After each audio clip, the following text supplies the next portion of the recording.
忘れようにも忘れられないあの人、いつも繰り返しフラッシュバックするあの人。これが他の人だったら振られても時間が経てば、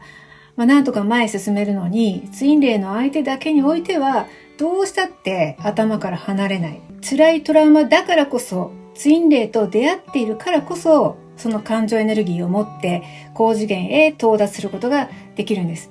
この元となるトラウマがカルマなんです。カルマとは、こんにちは、新海月里奈です。この度は私のオンラインワークショップ高次元と覚醒を迎えるチャネリングをご覧いただき誠にありがとうございます。今回は2時間目のフラッシュバックやデジャブ、夢の意味をリーディングする回になります。皆さんは普段フラッシュバックやデジャブを感じた時どうしますかね。夢を見た時もどうでしょうか。よほどのことがなければほとんど深く追求せずにスルーしてるんじゃないかと思います。もしくはその時は何だろうと考えるけど時間が経てば忘れてるとか、時にトラウマのようなネガティブでしつこいフラッシュバックがあるかもしれませんが、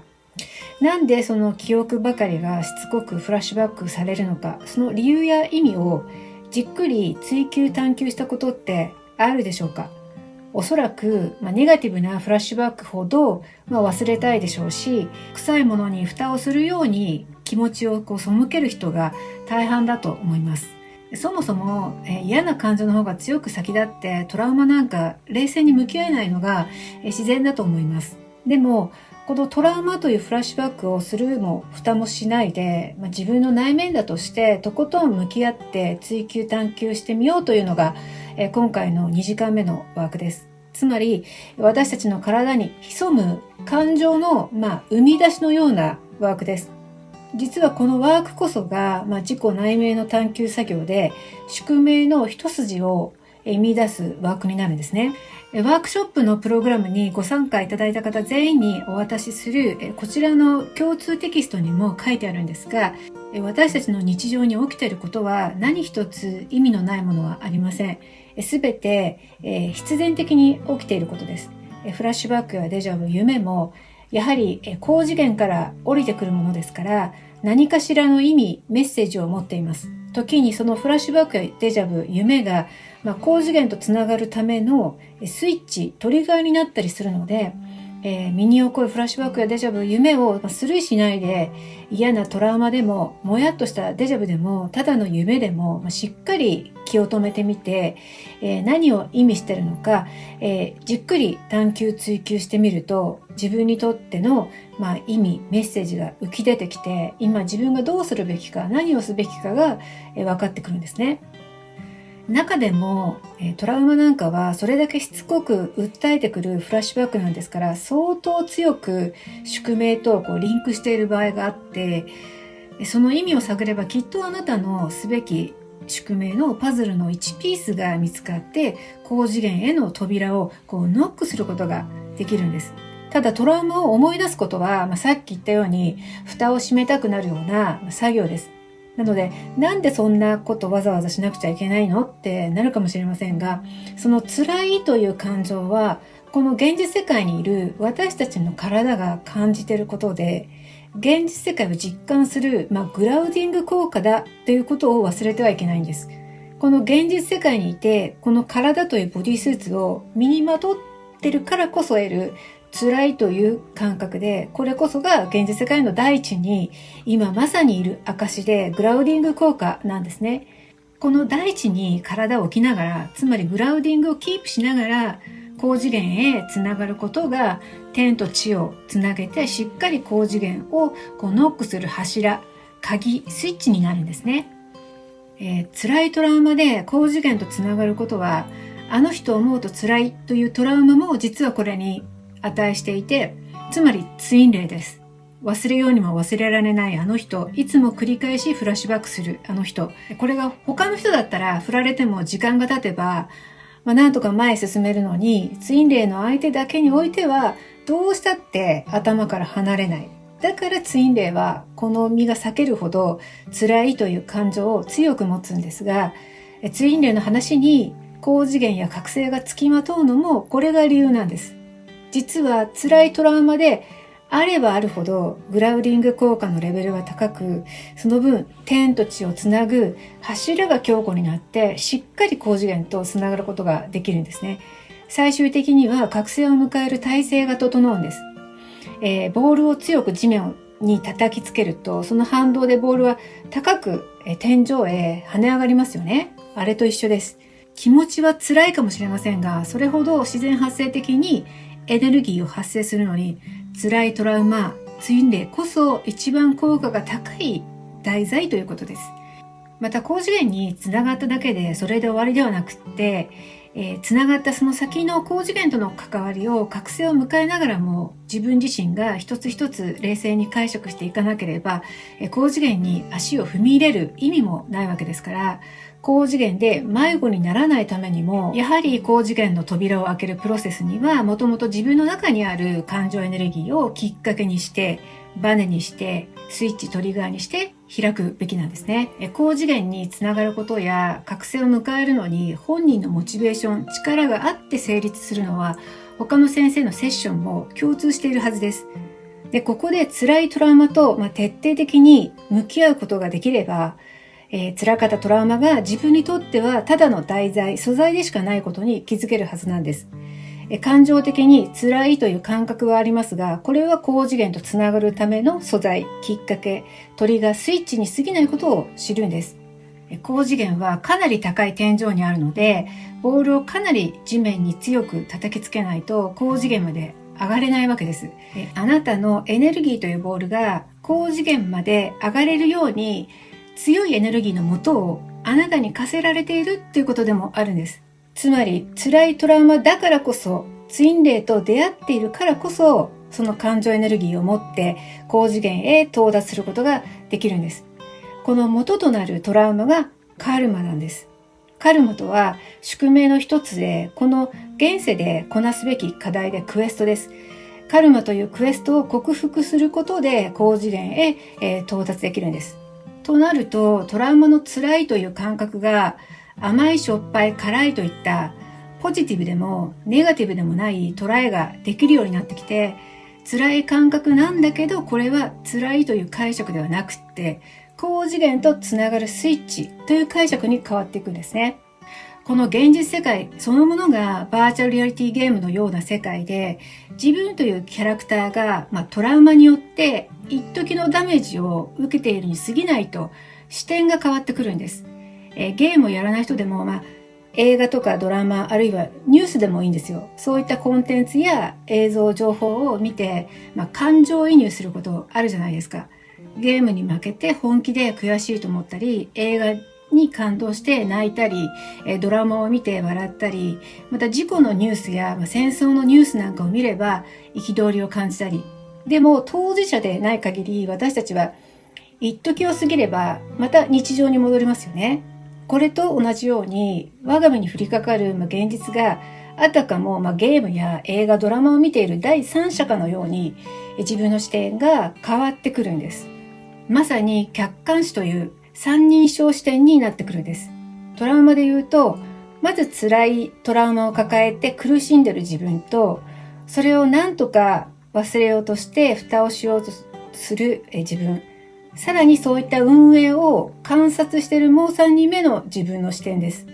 この3人目の視点がいわゆる第3の目になるんです。もちろんこの3人の自分が一つの体、ボディースーツに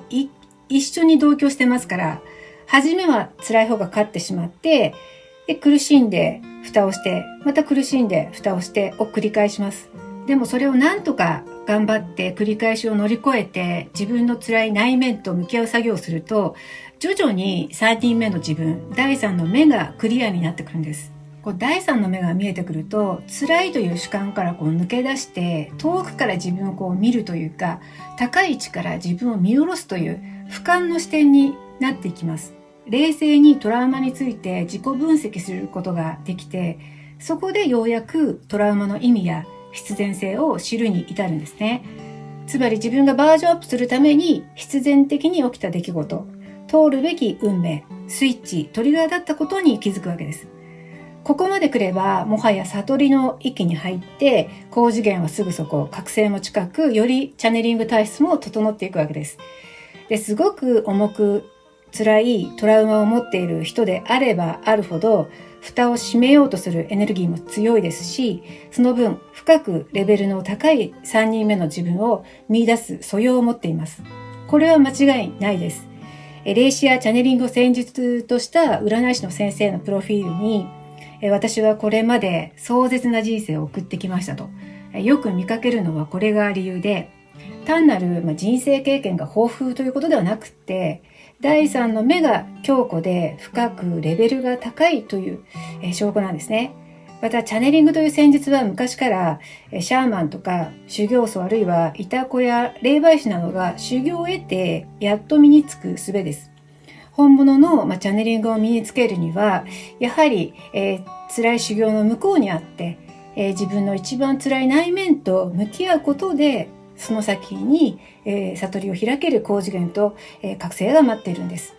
そこは重々ご理解いただいた上で2時間目をご受講いただければと思います。またデジャブも夢もそうです。このデジャブ懐かしいといったデジャブは、あなたの前世の記憶が今のあなたに必要として湧き上がってきたものです。もしくは前世から引き継ぐ宿命に気づかされるスイッチかもしれません。そのデジャブと向き合って追求探求することで、あなたの宿命と前世を手繰り寄せていくんです。同じく、気になる夢、よく見る夢はあなたに印象強く訴えてくる夢なんですから、やはりあなたが知るべき意味、メッセージを持っているんです。もしくはこれから起こりうる忠告や兆しとしての予知夢かもしれません。こういった気になるフラッシュバックやデジャブ、夢を1時間目の原風景の入り起こしワークで覚え出した記憶たちと関連付けしていくと、それぞれが伏線となってつながって、あなたの現世での宿命が見えてくるんですね。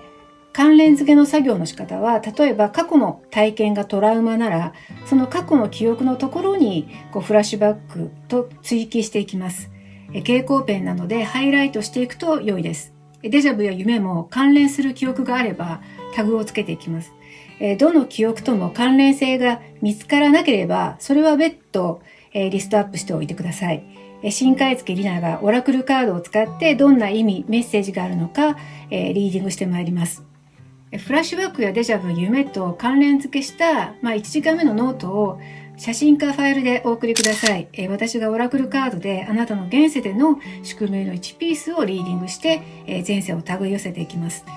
あなたが今気になるフラッシュバックやデジャブ、夢は必ず意味、メッセージを持っていて、高次元からあなたに何かを気づかせようとして起きています。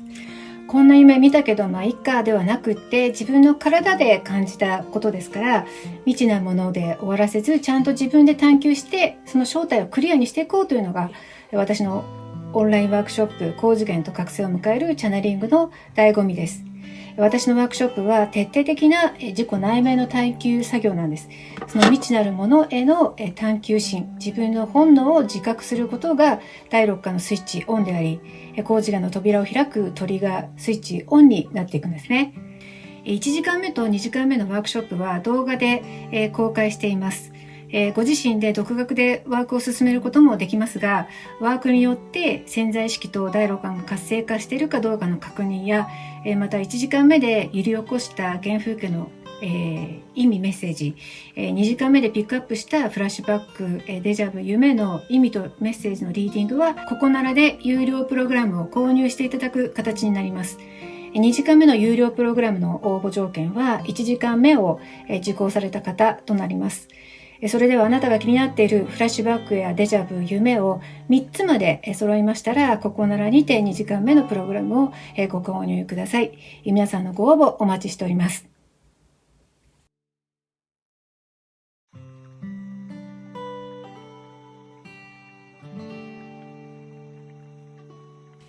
3時間目はチャネリングタロットリーディングの実践その1、自分を占うです。1時間目、2時間目のストレッチワークで潜在意識と第六感が活性化したところで、今度は実際にチャネリングを使ってタロットカードリーディングを行っていきます。まず公開する動画をご覧になっていただいて、動画に倣ってご自身でタロットカード、大小アルカナ78枚を展開していただきます。展開法はケルト十字展開法です。できる範囲で構いませんから、ご自身でまずリーディングしていただいて、その結果を文章にして、展開カードの写真と一緒に私に送っていただきます。私の方でもチャネリングを使ってリーディングしてみて、皆さんの結果を添削させていただきます。で、その添削結果をフィードバックとしてご自身で確認いただくことで、リーディングのコツやポイント、あとチャネリングならではの視点を習得していただけるワークになっています。また加えて、ケルト十字展開法で見出す対策以外に、新海月里奈がオラクルカードでもリーディングを行って、さらにすべき行動やすべき第6巻の活性化などがガイドされます。3時間目でもあなたの前世宿命の1ピースを拾い上げることができるんですね。3時間目もぜひ楽しみにしていただければと思います。最後までご視聴いただきありがとうございました。